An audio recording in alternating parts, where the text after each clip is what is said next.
Hindi recording channel में आप सभी का स्वागत है।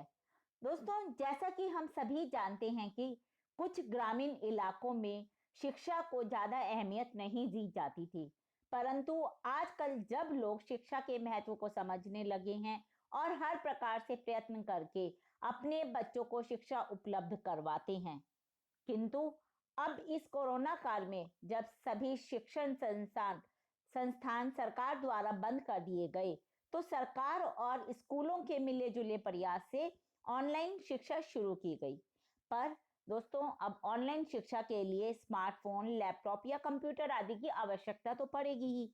साथ में इन सब के साथ साथ हमें तेज इंटरनेट की भी आवश्यकता होती है। इंटरनेट के बिना ऑनलाइन शिक्षा असंभव है।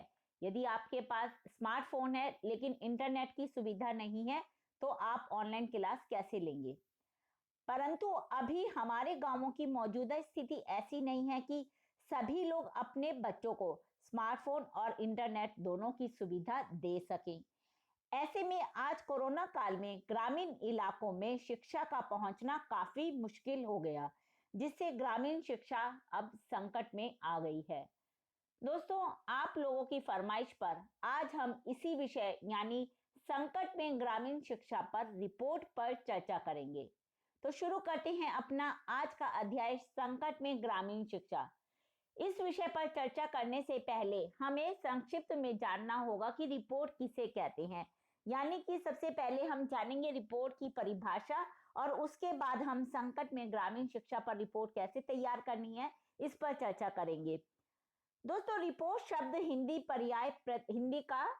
हिंदी शब्द प्रतिवेदन का पर्याय है। समाचार संकलित करके उसे लिखकर प्रेस में भेजना रिपोर्टिंग कहलाता है, और ये ज्यादातर ये कार्य रिपोर्टिंग का कार्य फील्ड में जाकर किया जाता है। वास्तव में रिपोर्ट एक प्रकार की लिखित विवेचना होती है, जिसमें किसी संस्था, सभा, दल, विभाग अथवा विशेष आयोजन की तथ्यों सहित जानकारी दी जाती है। रिपोर्टिंग का उद्देश्य क्या है? संबंधित व्यक्ति, संस्था, परिणाम, जांच अथवा प्रगति की सही एवं पूर्ण जानकारी देना। चलो दोस्तों, ये हमने जाना रिपोर्ट किसे कहते हैं। अब हम जानते हैं ग्रामीण संकट में ग्रामीण शिक्षा पर रिपोर्ट आप कैसे तैयार करेंगे। लॉकडाउन के ऐलान के साथ ही देश के लगभग 32 करोड़ छात्र छात्राओं को स्कूल कॉलेज जाने से रोक दिया गया था।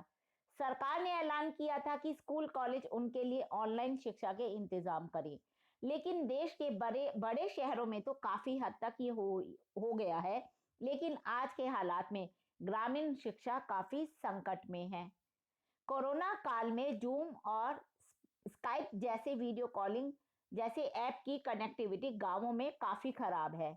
ग्रामीण क्षेत्रों में कई बच्चों के घरों में स्मार्टफोन नहीं है, इसलिए ग्रामीण इलाकों में मुश्किल से 1/3 बच्चे ही ऑनलाइन कक्षा का हिस्सा बन पा रहे हैं। जब कभी कभी शिक्षक ऑनलाइन आते हैं तो कक्षा में वे देखते हैं कि 1 या 2 बच्चे ही ऑनलाइन होते हैं, क्योंकि एक साथ सभी को इंटरनेट सुविधा मिल सके गांवों में ये असंभव है। ग्रामीण क्षेत्रों में सबसे बड़ी समस्या है कि बहुत से माता पिता बच्चों की ऑनलाइन पढ़ाई के महत्व को समझ ही नहीं रहे हैं, और स्कूल ना खुलने की स्थिति में कई बच्चों को घरेलू काम या खेती में हाथ बटाने में उनके माता पिता ने लगा दिया है। यहाँ पहले ही गांव के ग्रामीण इलाकों में क्या है, माँ बाप पहले ही बच्चों को पढ़ाई के लिए मानते नहीं है, बड़ी मुश्किल से उनको मनाया जाता है। लेकिन जब ऐसे में कोरोना काल में जब पढ़ाई घर से ही होनी है, तो अब यह मुसीबत ग्रामीण इलाकों के बच्चों के लिए काफी ज्यादा बढ़ गई है कि उन तक कैसे ऑनलाइन शिक्षा पहुंचाई जाए। सरकारी दावों के बावजूद ग्रामीण इलाकों में बच्चों के पास स्मार्टफोन नहीं पहुंच रहे हैं। गांवों में अधिकतर लोग फीचर फोन इस्तेमाल करते हैं, और जिन गिने चुने घरों में स्मार्टफोन है भी, तो वहां या तो पिता के साथ फोन सारा दिन बाहर रहता है, मतलब जहां पे भी पिता काम करने जाते हैं अपने साथ फोन ले जाते हैं, या यदि घर में बड़ा भाई है तो वह फोन हमेशा अपने पास रखते हैं। बच्चों को फोन ना होने पर भी ऑनलाइन लाने के लिए स्कूल की तरफ से काफी कोशिशें की गई। स्कूलों ने एक फोन के जरिए आसपास के कई बच्चों को एक साथ लाने या फिर कुछ बच्चों के पड़ोसी तक से कुछ देर के लिए फोन देने की अपील की, पर इन सब बातों का भी कोई फायदा नहीं हुआ। कुछ ग्रामीण क्षेत्रों में बहुत से लोगों ने अपने बच्चों की ऑनलाइन शिक्षा की व्यवस्था के लिए स्मार्टफोन खरीदने के लिए अपने पास जो भी चल अचल संपत्ति थी, चाहे वो उनके गाय या बैल हो या उनका हल हो, कुछ भी हो, वो भी बेच दिया और फिर किसी भी तरह जैसे तैसे फोन का इंतजाम किया। लेकिन ऐसा सब लोग तो नहीं कर सकते, कुछ ही लोग जो शिक्षा की अहमियत को समझते हैं वही ऐसा कर सकते हैं। सरकार ने भी ग्रामीण इलाकों में छात्रों के लिए तमाम मुफ्त ऑनलाइन सुविधाएं दी हैं, लेकिन सच्चाई ये है कि ग्रामीण इलाकों में प्रति 100 लोगों पर केवल 21.76% व्यक्तियों के पास ही इंटरनेट है। तो अब आप सोचिए ऐसे में ग्रामीण शिक्षा कैसे आगे बढ़ेगी। दोस्तों, रिपोर्ट राइटिंग क्योंकि छोटी होती है इसलिए यहाँ हमने इसे काफी संक्षेप में लिखा है।